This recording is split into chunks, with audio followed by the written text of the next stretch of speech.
News. I am Rhoda Ngonzi. We will dig into it. The defense legal team representing legislators Mohamed Sajirinya and Alan Sawanyana want the International War Crimes Division Court to allow them take the two decisions made by this court for review in the Constitutional Court for test. Now, the decisions include allowing 15 witnesses to testify on camera and one where court declined to consolidate the files pending the charges against the accused. The prayers were made by lawyers Elias Lukwago and Caleb Alak. The state in this matter is represented by Richard Birivumbuka and Joseph Chomuhendo, who requested for 40 minutes to reply the defense's prayers. The case is before Lady Justice Alice Komuhanji for pre-trial.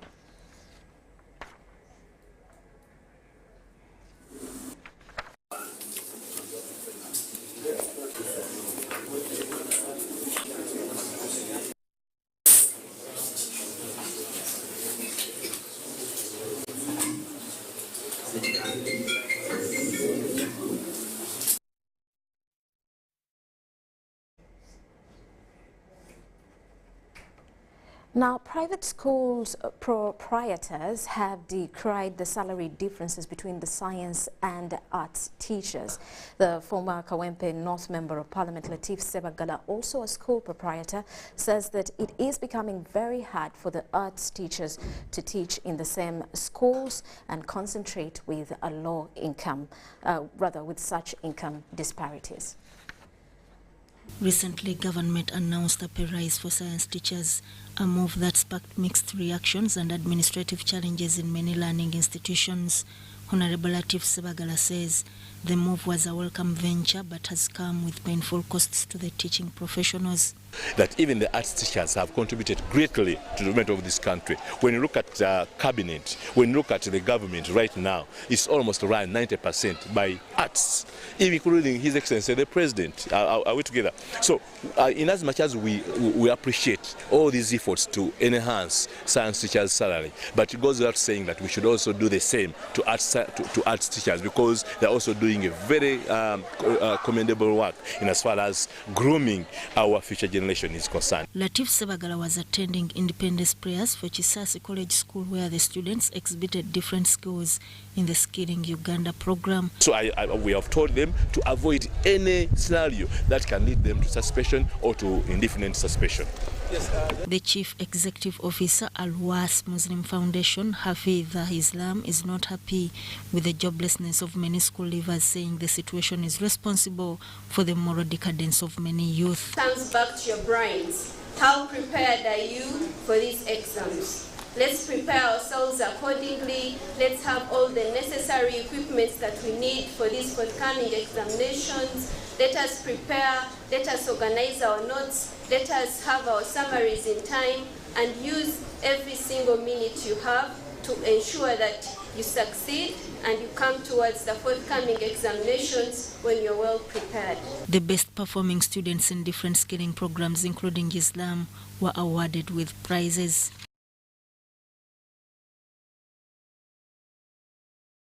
Now, a seasoned banker in Kampala, Goret Serunkuma, has advised young entrepreneurs to avoid over-reliance on loans for capital development. Serunkuma was addressing Ndeje University students in Luwero district. Let's take a look. Ndeje University students have been cautioned against over-reliance on loans for startup capital immediately after on completion of their university education, but first assess the market dynamics. A senior official from Standing Bank, Great Serunkuma, says fresh university graduates should first work before indulging in borrowing. Borrow money for developmental purposes, not for consumption. Because you are going to consume that money and tomorrow you will have to pay back that money. You will not have the motivation to pay that loan if you have already consumed it. But if you borrow to get an asset, that asset will be able to generate income, which income you will use to pay that loan. And it will also be an asset to you, because if you don't borrow money to attain an asset, then it is going to be a liability. That means what you are going to pay out is actually going to be more than what you borrowed.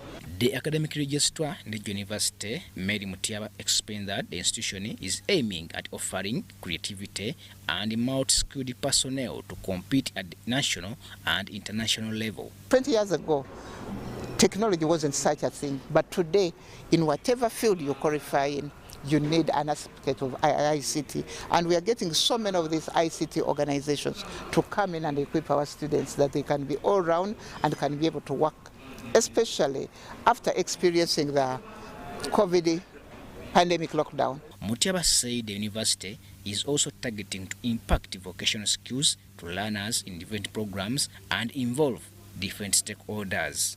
Robert Katamba, UBC News.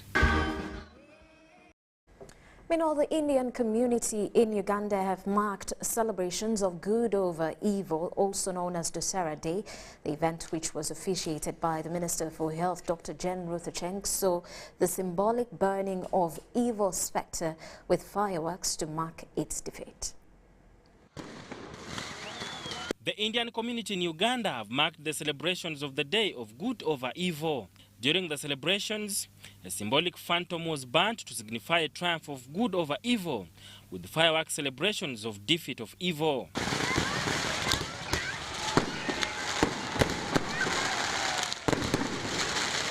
The festival today is called Dussehra. So we basically celebrate Dussehra to commemorate the victory of good over evil.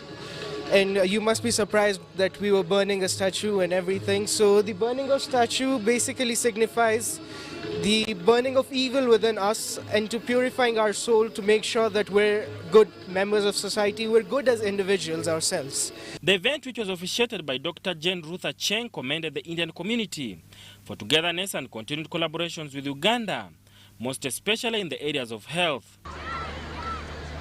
I also want to appreciate you for your heart towards corporate social responsibility and majorly focusing on the health needs of the Ugandan communities, especially the most disadvantaged people. NICA has held numerous medical eye check camps in various parts of Uganda, and the districts are many. Different participants who attended the event could not hide their consternation. Well, see, we are an Indian and Ugandan community, so basically we want to celebrate both sides of the culture, you know. We're here on the eve of Uganda's 60th independence, and we're also celebrating India's 75th independence, which is, I think, the Silver Jubilee, so it's a really big deal. So evil, and today we have done a lot of programs. We've had a cultural programs to celebrate our 75 years and Uganda's 60 years of independence. So today we had fashion shows to remember our bravest souls who led our country towards independence. The Dussehra Day is a day that goddess Durga killed monster Masasur. And with that, we take a quick break. When we return, more details, news, Lunchtime News.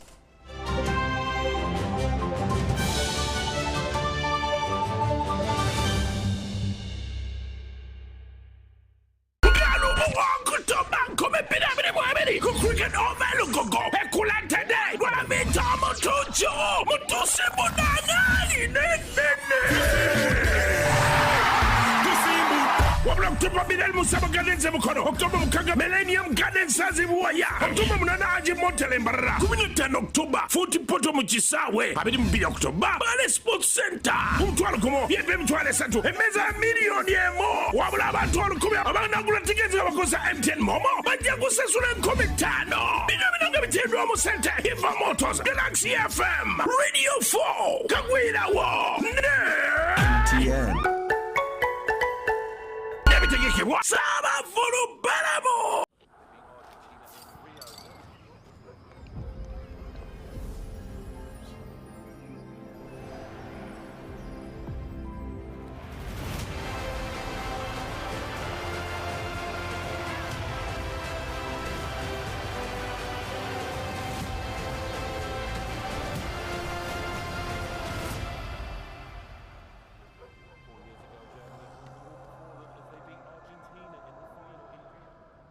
Get connected today with the My Airtel 4G smartphone, the most affordable smartphone in Uganda. You get to enjoy free 1 GB for the next 11 months. My Airtel 4G smartphone, your best value for money. Visit the nearest Airtel outlet today and get one at only 250,000 Uganda shillings. Airtel, the smartphone network.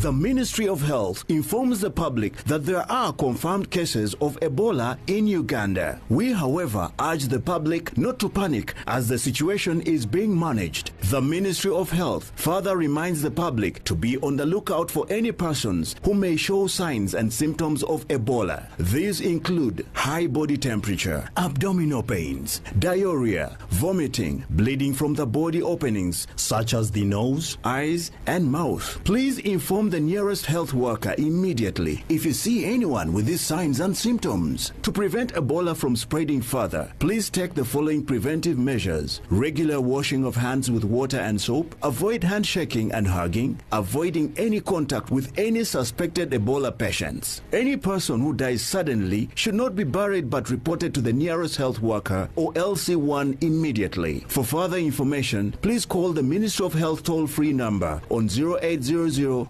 100-066 or send a free SMS to your report on 8500. This message is from the Ministry of Health with support from UNICEF and World Health Organization.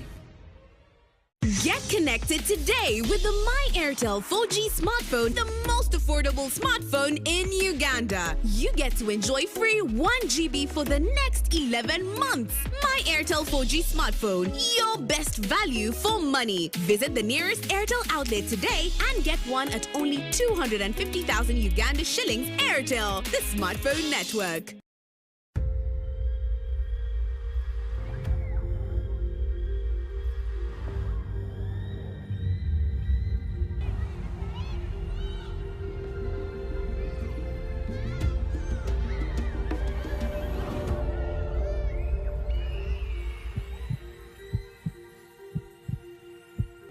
It's better to foster respect instead of fear and pain. Cause a good school equals a better life. Raising voices. Stay connected on the largest 4G network in Uganda using the Airtel 4G Pocket MiFi at only 75,000 Uganda shillings. It comes with 15 GBs free, valid for a month. You can connect up to 10 of your friends and family at a go. Visit the nearest Airtel shop to get one today or call 0800 333 330 for free delivery within Kampala. Dial *175 *9# to activate free 15 GBs. Airtel, the smartphone network. Forget last season. Forget the oohs and the ahs.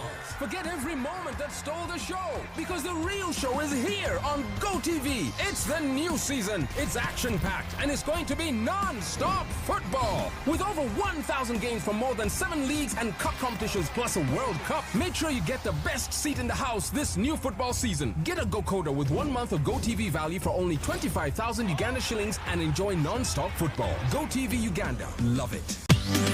Pick it, pack it, share it. The 4G Wakanet MiFi.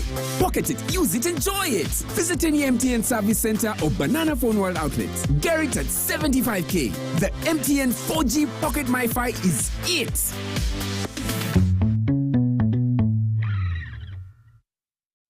Our wetlands are being lost at a very alarming rate. Wetlands have become the most threatened ecosystem 3 times faster than the forest. With 35% loss globally since 1970, a quarter of wetland-dependent species are near extinction. This is a very serious loss to our economy and natural resource-based country. The government of Uganda is determined to reverse this trend.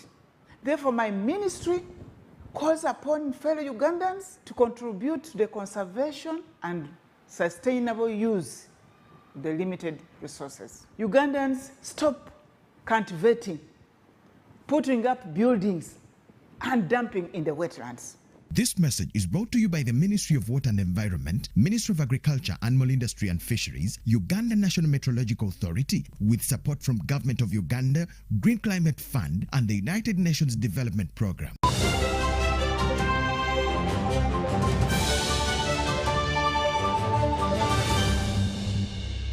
Welcome back. Now, the outgoing Governing Council of Uganda Institute of Information and Communication Technology, NACAWA, has appealed to government to streamline the two different acts of Parliament governing the institute, a scenario which sometimes affects its operations. This was during the farewell retreat of the outgoing 5th Governing Council of the institute convened at Speak Resort, Munyonyo. Belief and understanding of the problems associated with governance of UICT, I believe that one of the very most important challenge is amending the law so that the governing council can have a clearer mandate.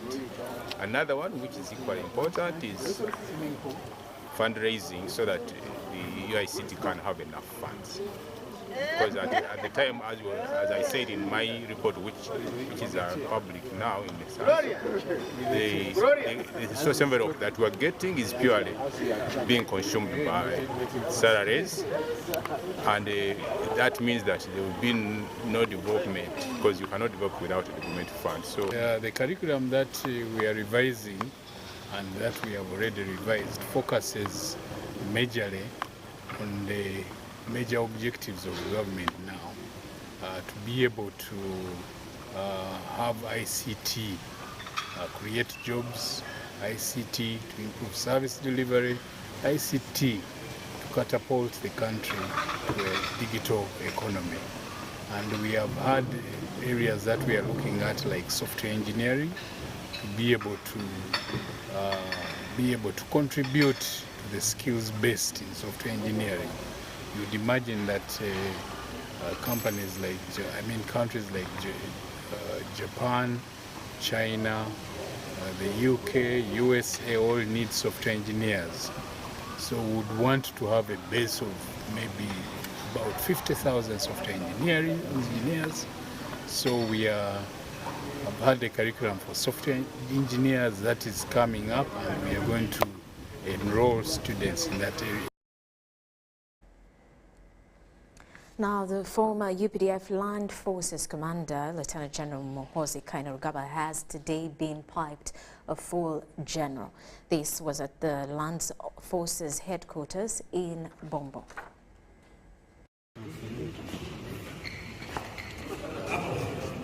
The backlight. The backlight. The backlight.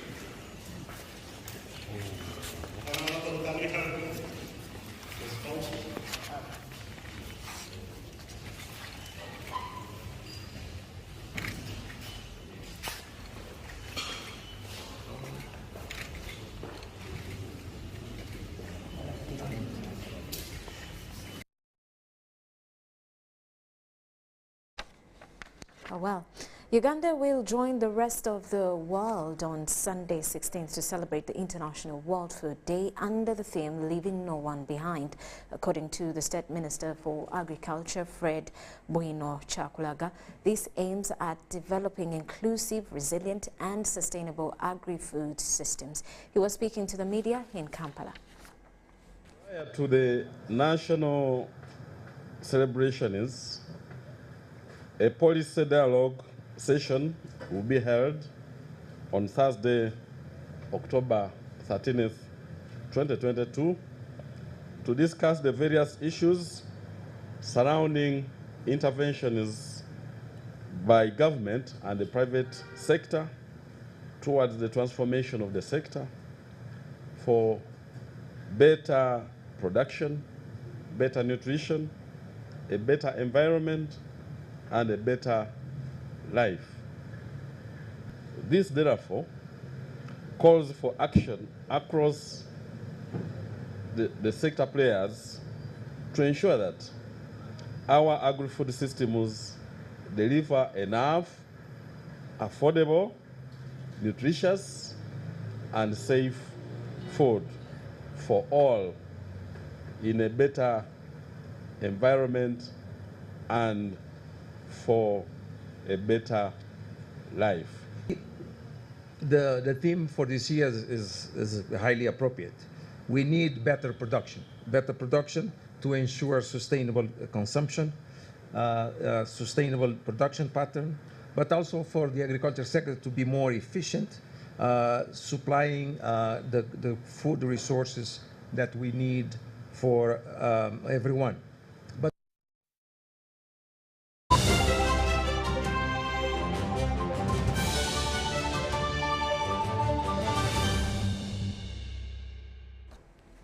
And now in sports, the Agenda Table Tennis Association joined the rest of the country to celebrate 60 years of independence with an inaugural amateur table tennis gala held in Namugongo.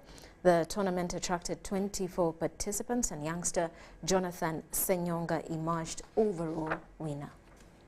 Independence.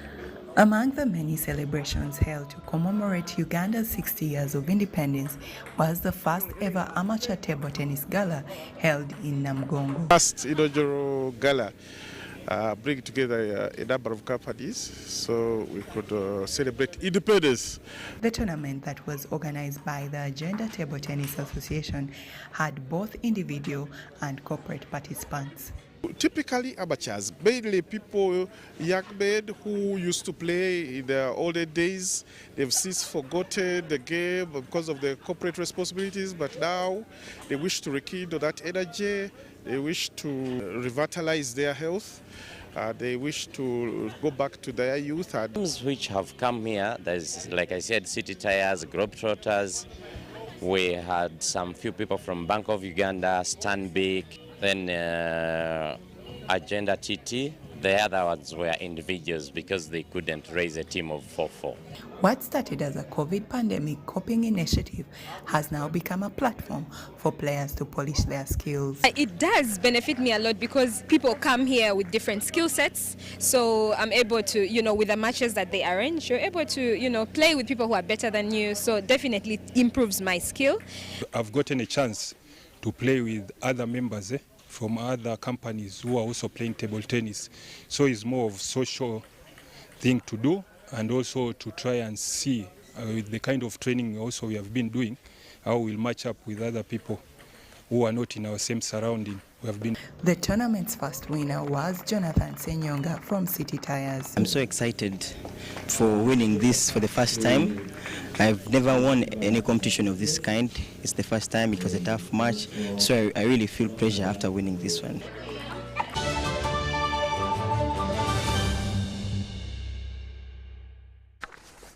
Well, that does it for Lunchtime News. Thank you for sticking with us. I am Rhoda Ngonzi. Have yourselves a lovely afternoon.